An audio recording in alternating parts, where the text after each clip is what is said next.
Singapore is expecting air travel bubbles to play a key role in reopening borders this year. For more insights, we're joined by Transport Minister Ong Ye Kung. Minister, thanks for being here. Now, you've given us hope as to the opening of the borders now that vaccinations are underway.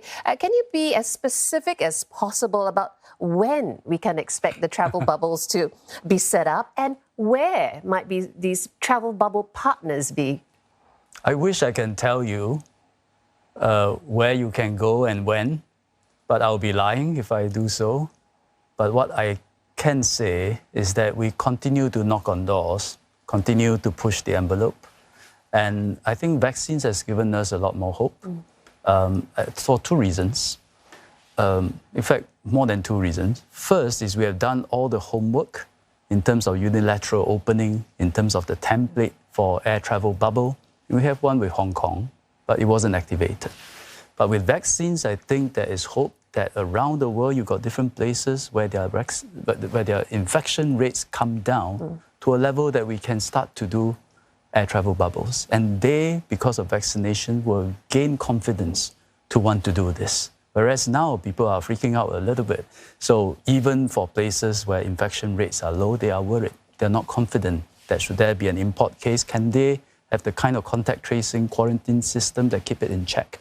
With vaccinations, maybe the confidence level will be higher and we have more chance to have different kinds of air travel bubbles. So I'm hopeful we'll continue to work on that.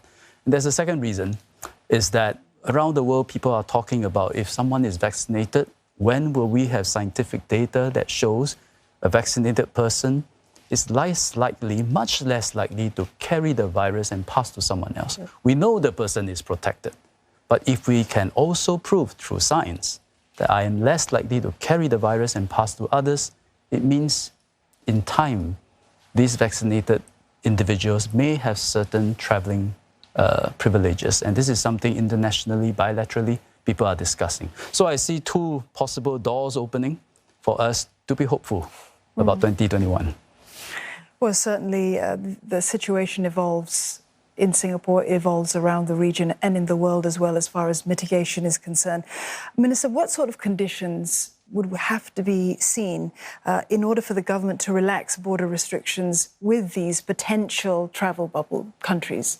Yeah, so we've been working on this for a long time. You see, even before we have vaccinations, we already look out for places where they have a strong cooperation between people, between government and people.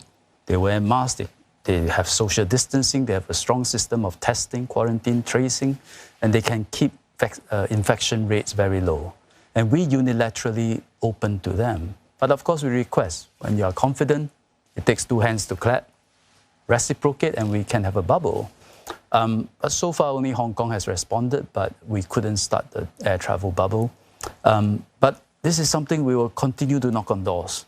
And we have proven to the world that this can work. Opening unilaterally can work.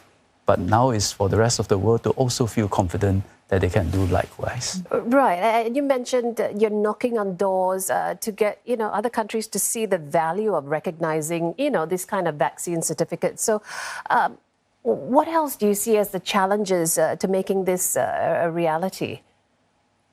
You need to start. You need to start. All these things, within every government, there are different parties. Some are more conservative, some feel that economy needs to open, people need to travel, people need to see each other across borders. And so that dynamics is always happening within every system and internationally as well. For example, WHO say don't travel, don't talk about vaccination certificates. But ICAO says this is a good idea, let's start talking about it. So whether it's international governance, or whether it's within a domestic government, you have such tensions. But I hope that with vaccinations, infection rates, if it comes down, and if scientific data, and that is still pending, once we have scientific data that shows it's less likely to transmit, then I think the dynamics can change. But there's always a big but. This virus observes no rules, it has no mindsets, it doesn't play by the rules. And it will mutate, is transmitting without symptoms. And so we have to keep on monitoring what's happening on the enemy front. Yeah. Well, one thing that the pandemic taught us is that we can change our behaviour very quickly. So while we have you here, Minister, we'd like to talk to you about this issue of electric vehicles, electric cars and so on, and the adoption of them. We know that Singapore's got very ambitious targets for this in the next few years. Your ministry is pushing for people to adopt these cars and to have to manage their expectations as far as how quickly these vehicles could be charged. What's the target that you have for people adopting such cars in the various towns? It's a long transition. I have to say it's a long transition. We are planning to do this over 2 generations of COE life.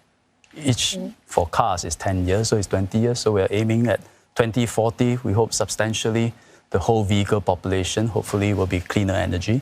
And I suspect a lot will be electric. And there will be some maybe hydrogen, maybe hybrid. But it's 2 cycles of COE life.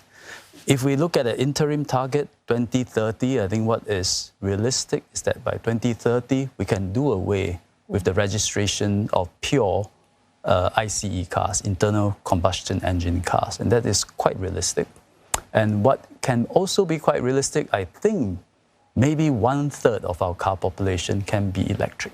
That means from now to 2030, you start to see a momentum, a snowballing of registration of new vehicles that are electric. And by 2030, maybe 1/3 can be. And I'm quietly optimistic about that because you see so many car dealers, car producers, they are actually coming up with new models.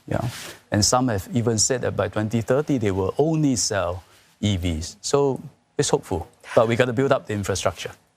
Well, Minister, hopefully these EVs will play a big role in shifting that needle towards our green goals. I want to thank you for your time. We've been speaking with Ong Ye Kung. He is the Transport Minister. Thank you.